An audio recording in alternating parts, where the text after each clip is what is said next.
Sa video na to, pag-usapan natin kung paano ka nga ba magka-qualify para sa SSS salary loan. By the way, kung first time mo sa channel natin at gusto mo pa ng mga online tutorial videos katulad nito, please click the subscribe button. Online lang, pwedeng na makapag-apply ng salary loan dito sa SSS.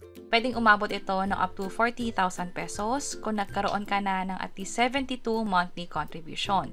Pero kung hindi naman, pwede yung 1-month loan or 20,000 pesos yung maximum kung nagkaroon ka ng at least 36 monthly contribution. Pero dapat in the last 12 months kung kailan ka nag-a-apply, merong 6 na buwang nahulugan ka sa SSS, kapareho kung ano man yung membership type mo kung kailan ka nag-loan. Halimbawa, nag-a-apply ka ng December. Yung last 12 months dito, dapat merong 6 na hulog. Okay lang na hindi magkakasunod. Halimbawa, naglo-loan ka ng December. Dapat in the last 12 months, meron kang 6 na buwang hulog. Pwedeng hindi magkakasunod. Let's say, naghulog ka ng Feb, tapos March, nakapaghulog ka din. April, nakapaghulog ka. Yun nga lang, nagmintis ka. The following months pa, nakapaghulog. Halimbawa, August, September, and then November.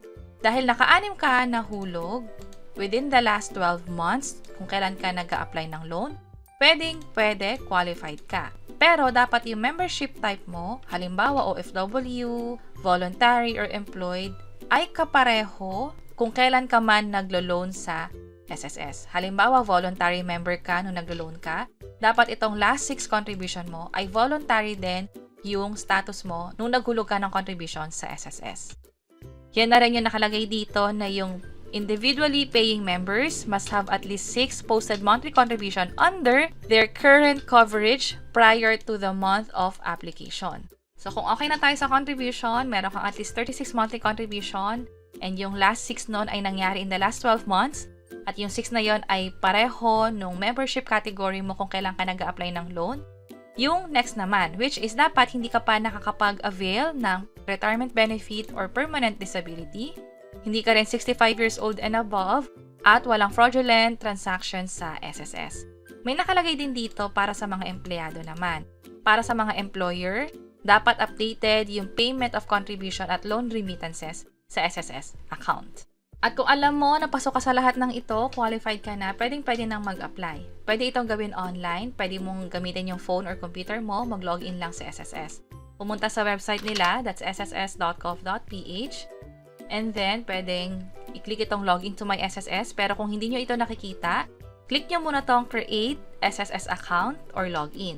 At dito, merong login. Ilagay dito yung user ID and password nyo sa SSS. Click sign in.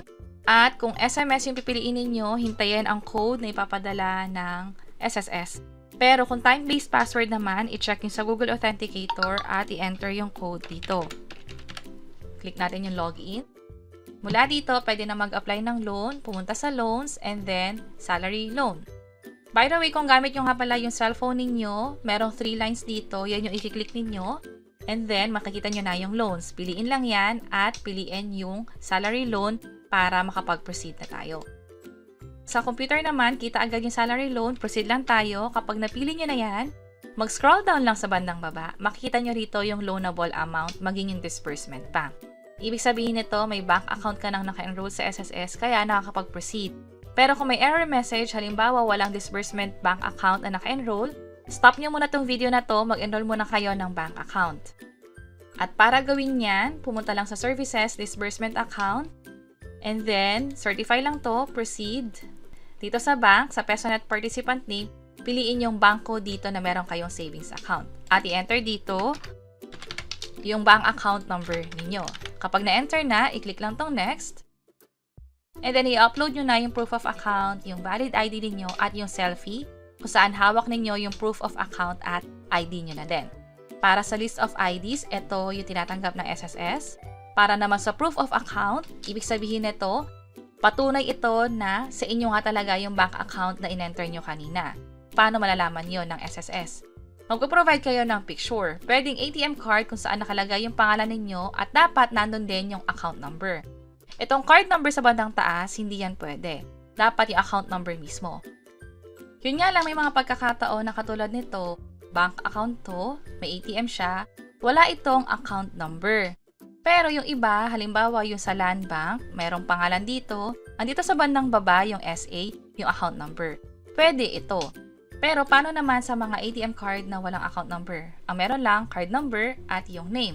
Ibig sabihin yan, hindi pwedeng magamit yon. Pili tayo ng iba. Pwedeng bank certificate, pwede nyo itong i-request sa banko mismo. Nakalagay doon yung pangalan ninyo at account number. Pero may pagkakataon na may bayad ito, so pwedeng ibang option.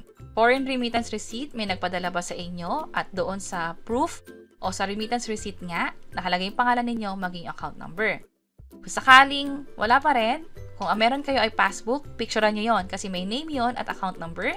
Screenshot sa online or mobile banking, kung may online account kayo sa banko na yon, i-check nyo kung makikita ninyo yung name ninyo kasama yung account number. Pero kung wala naman, ito yung isa sa pinakamadali, pwedeng pumunta sa banko. Let's say magdedeposito kayo sa bank account ninyo, kahit 100 pesos pwede naman, ilagay dito yung account number at yung account name. At kapag binigyan na kayo ng teller ng deposit slip, yun yung pwede nyong picturean. Yung 100 pesos na dineposito ninyo, pwede nyo ulit ma-withdraw para nga naman magamit nyo yung pera na dineposito ninyo temporarily para nga naman makakuha lang ng deposit slip. So yun yung pag-enroll ng disbursement account.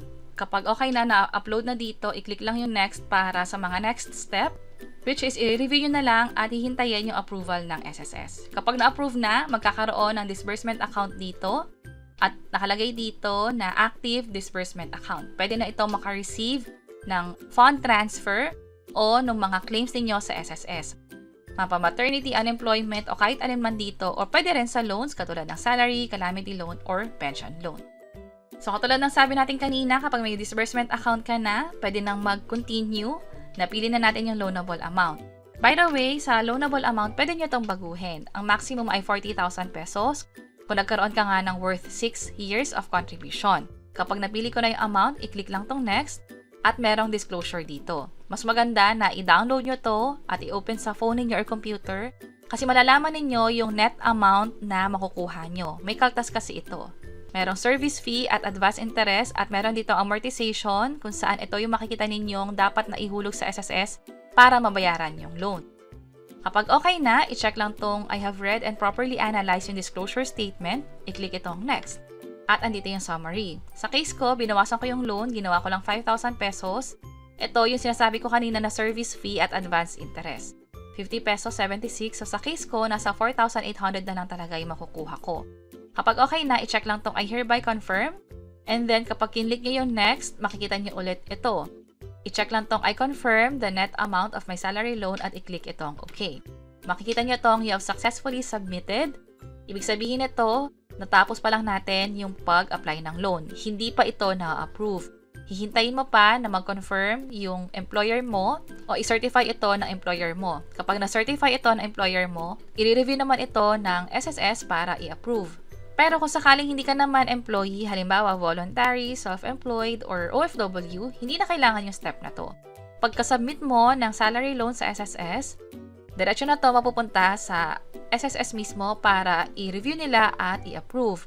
Kapag na-approve na, tatakbo na another 3 to 5 working days para ma-transfer yung pera papunta doon sa disbursement account na in-enroll mo sa SSS. So, mas maganda na i-check nyo yung email ninyo at notification sa SSS kung na-approve ba o kung may problema ba sa application ninyo sa salary loan. At i-highlight ko nga rin pala na para sa interest na ipapatong doon sa loan natin, sa ngayon nasa 10% siya. Pero, nag-announce na kasi yung SSS, maging yung gobyerno, na yung salary loan ay magkakaroon na lang ng 8% na interest. Kapag naman calamity loan, nasa 7% yung interest niya. Pero mag-take effect pa siya or i-apply pa siya sa July 2025. So, hindi ko sure kung by the time na pinapanood nyo to, possible nagbago na or hindi natin alam kung permanent ba to. That's why mas maganda na i-double check nyo yung disclosure statement. Katulad nito, kung magkano ba yung in-apply na interest doon sa niloloan ninyo. Mas mababa ang interest, mas mababa din yung babayaran nating amortization monthly. And that's it. Sana nakatulong tong video na to. Kung oo, pakiclick ang like button at para sa iba't ibang mga tutorial videos, yung actual experience namin sa pag-enroll ng disbursement account. Also, kung wala pa kayong SSS online account, pwede nyo nang i-check itong mga video sa bandang baba. Pwede nyo nang i-check yung page or channel namin for more tutorial videos. Sana makatulong. See you sa mga next videos!